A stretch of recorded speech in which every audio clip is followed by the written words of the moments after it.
When you've got questions, he always has an answer. It's Sean Hannity, this afternoon at 2, right before Joe Walsh at 5 on AM 560. The Answer.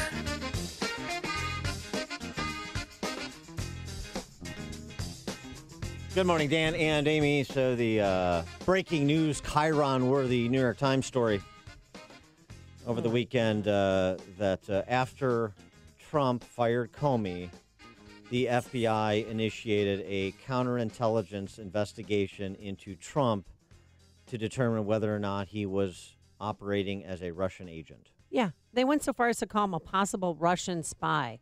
And then the headline, too, is President working on behalf of Russia? Is he an operative? Is he a spy? And they pointed to the fact that when he met with Putin, he had his interpreter's notes destroyed or took them from her. So, I mean, that is not any part of the proof to me. But President Trump went on with Judge Jeannie. Are you now, or have you ever worked for Russia, Mr. President? I think it's the most insulting thing I've ever been asked. I think it's the most insulting article I've ever had written. And if you read the article, you'd see that they found absolutely nothing. And Lindsey Graham was on with Chris Wallace on Sunday, Fox News Sunday yesterday. He was asked about that report as well. And not only is he rejecting it, as the president did, he wants some answers as to how it was initiated. I have to say, it's an astonishing idea. The FBI, the Bureau, investigating whether the president was a Russian agent. Well, number one, that story came from somebody who leaked it with an agenda. So I'd like to know who leaked it, because they have an agenda not very friendly to President Trump. And I, for one, don't trust what I read in the New York Times. Having said all that, I'm going to ask the FBI director, was there a counterintelligence investigation opened up regarding the president as being a potential agent of the Russians? I find it astonishing. And to me, it tells me a lot about the people running the FBI, McCabe and that crowd. I don't trust them as far as I throw them. So if this really did happen, Congress needs to know about it. And what I want to do is make sure, how could the FBI do that? What kind of checks and balances are there? For more on this topic. So absurd, isn't it? Why don't we ask Jed Babbin, Okay. former United States Deputy Undersecretary of Defense, contributor to the Washington Times, the American Spectator. Jed, thanks for joining us. Appreciate it. Well, good morning, guys. Morning. So is President Trump Raymond Shaw, a Manchurian candidate? The Democrats only wish he were. Look, it's absurd.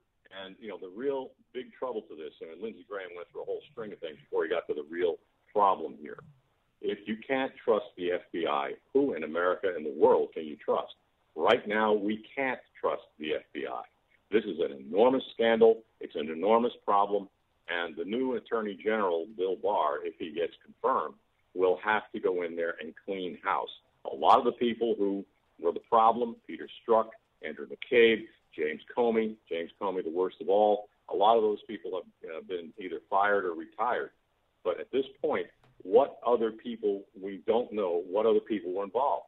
Look, this goes back to the old Stalinist era Lavrentiy Beria, the head of the NKVD at the time, the Russian secret police. Mm-hmm. He was saying, well, show me the man and I'll show you the crime. That's the problem. In a democracy, you cannot have investigations unless someone points to evidence of a crime.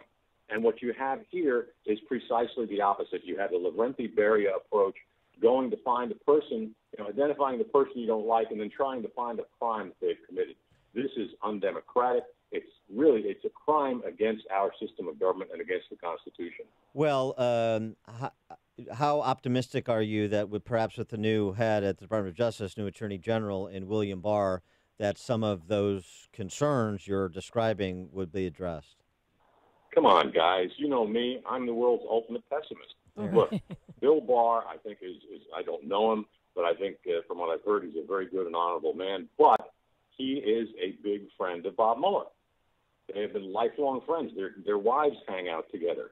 I don't think anybody is going to be in a position, well, certainly Bill Barr is not going to be in a position to rein in Bob Mueller and to get to the bottom of what's wrong with the FBI. I think you need someone in there who is, well, more like a John Kelly, a Marine general, to whip things into shape than you are going to find with any civilian and anybody who is part of the legal community in Washington, D.C. You just mentioned somebody said if he gets confirmed. Do you think that's a possibility that he won't?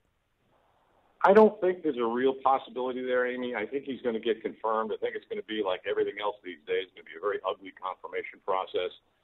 The Democrats are going to try to make him say that he's not going to fire Robert Mueller. There's going to be a whole lot of posturing and hammering, and I think there's not going to be much come of it. I think he will be confirmed. All right, you wrote a piece in The Spectator about Theresa May and Brexit. Theresa May, if Theresa May is Cleavon Little, as you suggest, then who is Trump in this remake of Blazing Saddles? Well, I don't know. I think Trump is kind of like the mayor who's standing there and trying to read a proclamation and declaring a laurel and hearty welcome, which is a really bad pun. Look, Blazing Saddles is and was the funniest movie ever made. It's my favorite movie in the world. But if you look at what Theresa May did last month, she took herself prisoner like Sheriff Bart did. I mean, this woman went out to the European Union and said, well, if you guys don't give me changes to the separation agreement, I'm going to hold a vote right away. And, of course, she was going to lose the vote. And they just said, yes, so. I mean, it's ridiculous. You remember the scene in Blazing Saddles where Cleavon Little takes himself prisoner? Yeah. When he goes into town and all the racists meet him and start threatening him, pointing guns at him. Nobody move out or his own gun. Yeah, right. And points at his own head. I mean, that's Theresa May. It's ludicrous. She is probably the most incompetent prime minister in memory, and the prime minister of Great Britain. And I think she's going to go down. Her government's probably going to go down. They're going to lose the vote tomorrow. It's scheduled for a big up or down vote on her Brexit separation agreement. And at that point, I think she's probably going to be kicked out of office in high bloody time.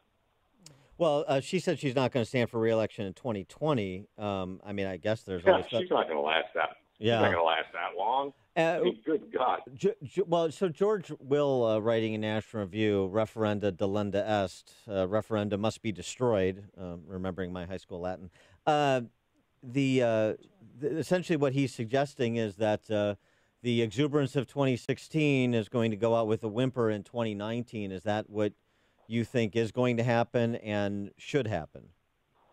Well, I think it might happen. I don't think it should happen.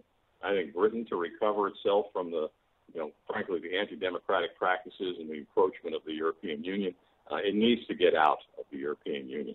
It needs to recover its sovereignty. However, it's even money as to whether that's even going to happen. Theresa May is now saying, she said yesterday, that if the referendum, if the vote fails on her Brexit agreement tomorrow, and I think it's 90%, 95% sure that it will, she's going to say, well, we may not want to do Brexit at all. She may try to cancel the Brexit vote. And I think the European Union has said she can. And quite frankly, all it would take is, well, either a declaration by her, which I don't think is adequate under British law, or she could get the Parliament to pass something that says no Brexit. So there's a lot of things that have not been answered yet.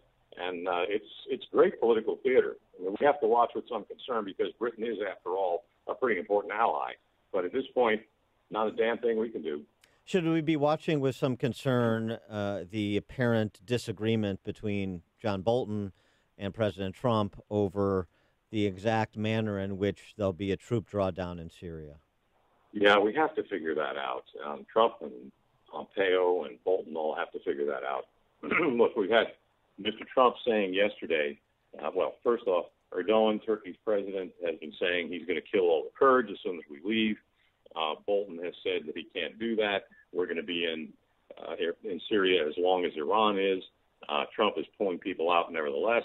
Pompeo is standing out there and saying, well, we're not going to put up with Iran. There's a mixture of opinion, obviously, in the White House and the administration on what the policy towards Syria and toward Iran and toward the Middle East needs to be. I don't think there's a lot of agreement, but I do think that Mrs. Bolton and Pompeo have the right idea. Trump said the other day yesterday, that if Kurds are attacked by Turkey, we're going to wreck the Turkish economy.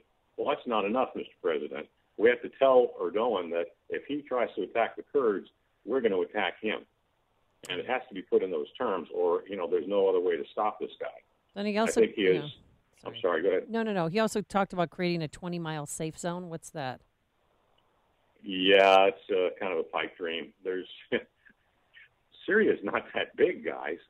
I mean, the area around Syria that's probably Kurdistan or Kurdish territory, so northeast Syria, southeast Turkey, and northern Iraq. I don't think there's 20 miles there altogether. So I think that's an idea. I don't think it's going to happen. We're not going to be creating no-fly zones over there. We don't have the people or the time to create it. So I think that's kind of a throwaway line. Last week, Secretary of State Pompeo, delivering a speech in Cairo, declared that the era of America's self-inflicted shame is over, gave a pretty devastating review of the last decade of American foreign policy in the region, the Obama administration era policy in the region. I wonder what marks you gave Pompeo's speech. A+. That was the best foreign policy speech been given in Trump's time as president or even before when he was running.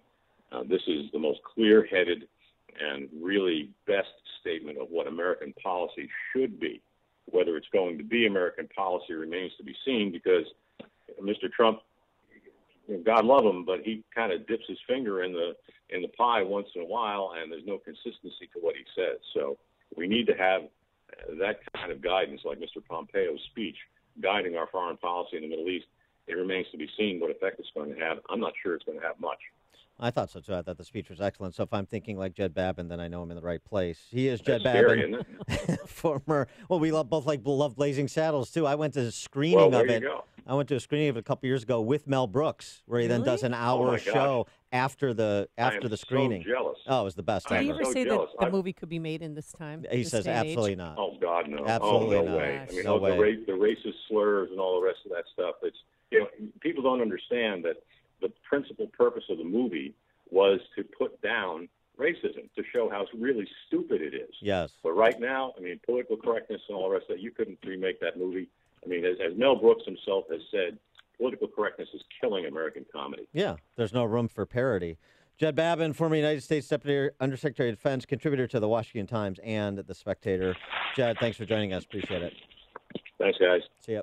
And he joined us on our turnkey.pro answer line. Excuse me while I whip this out. There's only one radio show in Chicago talking about today's biggest stories and telling you what they really mean. That show is this one, Chicago's Morning Answer on AM 560, The Answer. Guys,